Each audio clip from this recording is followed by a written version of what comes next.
Доброе утро, дорогие друзья! Меня зовут Сталик Ханкишиев. Это программа о вкусной и здоровой пище. Вы только полюбуйтесь, какая красота у меня на руках.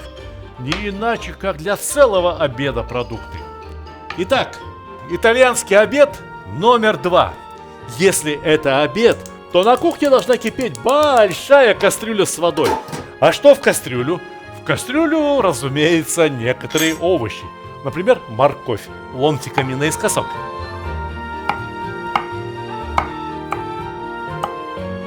А еще для красоты, для запаха, несколько стебельков сельдерея.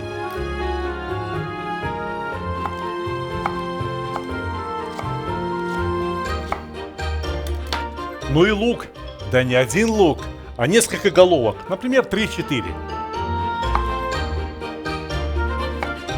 И прежде чем все это отправится в кастрюлю, необходимо посолить воду. Это на килограмм овощей, это почти на килограмм телятины, а это на 3 литра бульона. Овощи, все овощи в будущий бульон.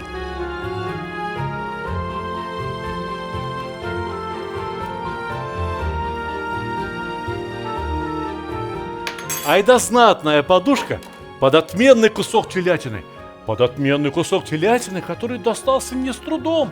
Пришлось пройти аж 2 супермаркета, чтобы найти именно такой кусочек розовой телятины, который мне нужен. И я потратил еще 5 минут для того, чтобы перевязать его шпагатом. Не для того, чтобы он убежал, а для того, чтобы во время отваривания его не скорежило, не исказило его форму. И опускаем мы мясо в кипящую воду, потому что нам необходимо получить вкусно сваренное мясо, а не бульон. Да и то дело, какой бульон из этой телятины? На ней же ни грамма жиринки. Именно поэтому итальянцы добавляют в этот бульон, в эту воду 2-3 столовые ложки хорошего оливкового масла, чтобы было где раствориться вкусу от моркови, от сельдерея, от лука, чтобы мясо стало чуточку вкуснее.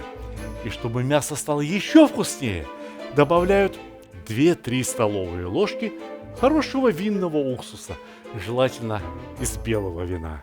Ведь готовим мы телятину. Огонь под кастрюлей убавляем до самого минимального, прикрываем кастрюлю, но не закрываем ее полностью. И у нас есть целых 2 часа, которые необходимо провести с пользой. Я провожу время за чтением книг, за чтением кулинарных книг. Это книга на английском языке, но состоит она только из аутентичных рецептов настоящей итальянской кухни.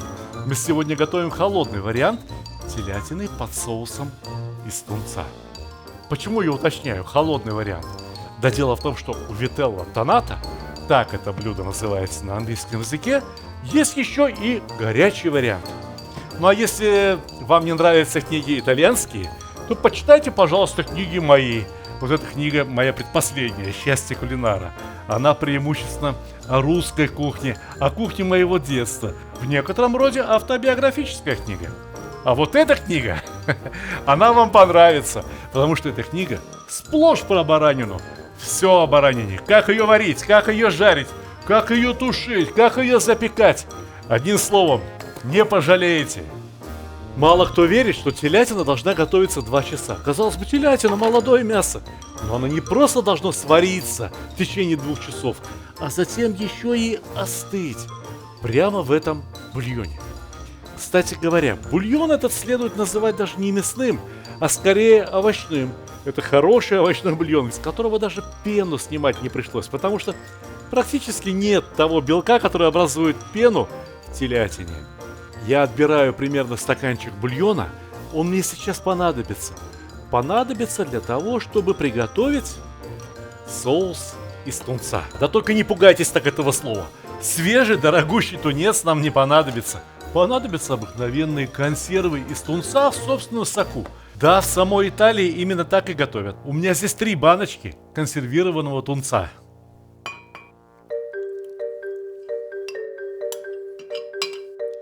А еще понадобятся желтки от 8 сваренных вкрутую яиц. Видите, желтки какие красивые? Вот что значит правильно сваренное яйцо, не переваренное, без вот этого противного синего ободка вокруг желтка. Куда вы используете белок, подумайте сами. Можно, например, икрой начинить. Ведь мы же готовимся практически к праздничному столу. Да, вителла тоната – это банкетное блюдо, блюдо праздничное. А еще вам понадобится грамм 60-80 каперсов. Только слова этого не пугайтесь. Если они вам до сих пор не попадались в супермаркете, просто запомните. Каперсы, вот там же, где оливки стоят, там рядом будет непременно баночка с каперсами. Грамм 60-80, небольшая баночка каперсов. А еще вам понадобится штук 10 анчоусов. Только я вас очень прошу, не путайте эту рыбешку с килькой. Анчоусы, если их положить на сковородку в масло, растворяются практически без остатка. Ну а килька, сами знаете, как себя ведет. Кроме того, анчоусы обладают несколько другим вкусом. Иногда их используют как приправу, иногда их используют, ну, можно сказать, вместо соли, как в корейской либо китайской кухне используют соевый соус. Но это еще не все. Немного оливкового масла, ложки 3-4.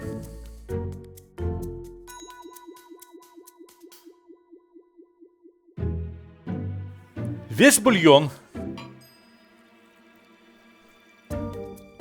Но и это еще не все. Сок от 3 лимонов. Чтобы лимоны охотнее отдавали свой сок, подогрейте их, опустите в горячую воду, прежде чем выжимать. Может показаться, о, как много всего, какое дорогое блюдо. На самом деле, дорогая здесь только телятина. Но и ее можно заменить, скажем, индюшачьей грудкой. Только, разумеется, название для блюда должно быть уже другим. Ну и индюшачью грудку не надо варить 2 часа. Минут 40 поварили, да и хватит. А все остальное, что мы закладываем сейчас в процессор, и из чего будет получен соус, продукты хоть и знающие себе цену, но тем не менее очень вкусные и полезные. И в конце концов все это мы съедим. И в конце концов все это не что иное, как праздничное блюдо. Итак, блендер на процессор. Нажимаем волшебную кнопочку. Буквально несколько нажатий на волшебную кнопочку, и вуаля, мы получаем прекрасного розовато-кремового цвета массу. Массу с консистенцией сметаны.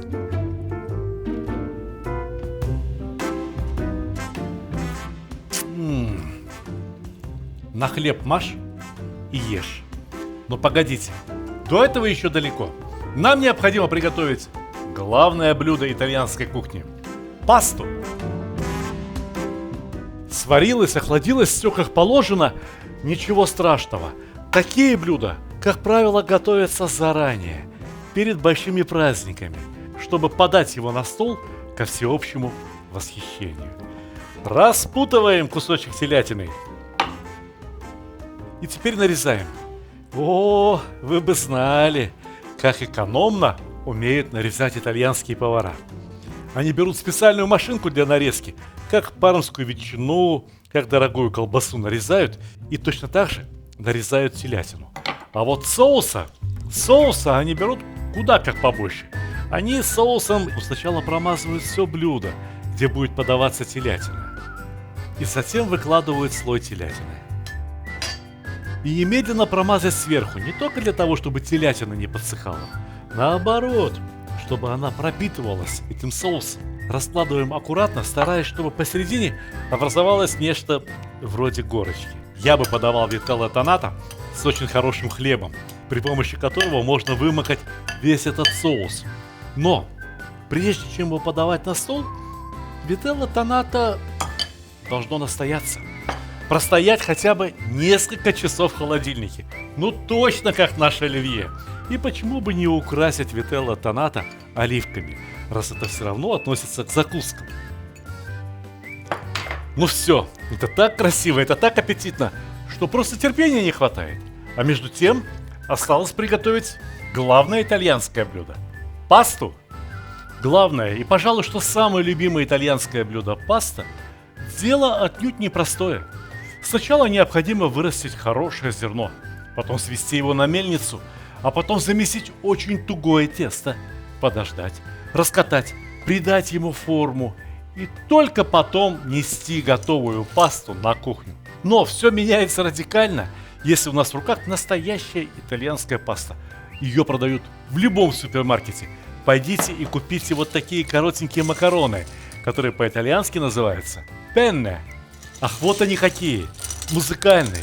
Послушайте, как звенят. Ну что же, пусть скорее закипает вода. И самое главное, правильно посолить воду. Воды у меня почти что 3 литра. Макарон у меня полкилограмма. Значит, воды понадобится все 2,5 литра. О, а у меня почти 3. Значит, соли уйдет примерно 3 ложки. Не беспокойтесь, паста не возьмет лишнюю соль. На каждый литр воды 1 столовая ложка соли. Понадобится еще и сковородка. Не очень большая и на не очень большом огне. Наливаем в сковородку хорошее оливковое масло. Ложки 4, не меньше. И в масло опускаем чеснок. Пусть чеснок ароматизирует масло. Где паста? Пасту опускаем в воду. Вода закипела. Засекаем, включаем таймер. Ровно на 12 минут. Работы с пастой аррабьята немного. Вот разве что петрушку порезать. Как можно мельче, аккуратнее. Паста называется аррабьята, но ничего арабского в этой пасте нету. Дело в том, что само слово аррабьята переводится с итальянского как «злая». Но знаете как? Даже без малейшей нотки негатива. Ну вот как мы в русском языке говорим, кусачая собака. Точно такая же и паста злая. Так что же в этой пасте злого? Да в ней перчик злой. Красный перчик. Ну как злой? Совсем не такой, как в индийской кухне или, скажем, мексиканской. Тем не менее, перец в пасте аррабьята ощущаться должен. Поэтому смело насыпаем его 2-3 хорошие щепоти. А следом за перцем, немедленно следом за перцем, помидоры, томат, пусть обжарится.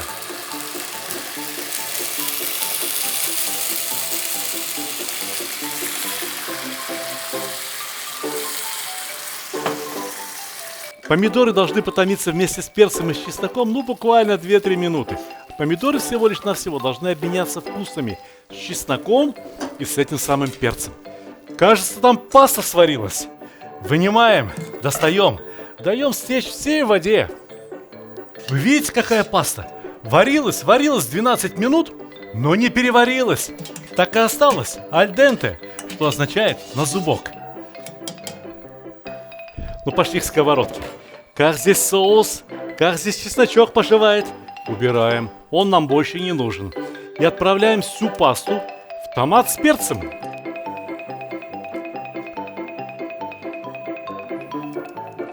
И перемешать макароны с томатом, с перчиком.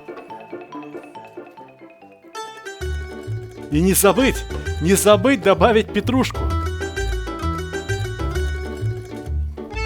Еще 2 движения лопаткой, и паста аррабьята готова. Можно подавать.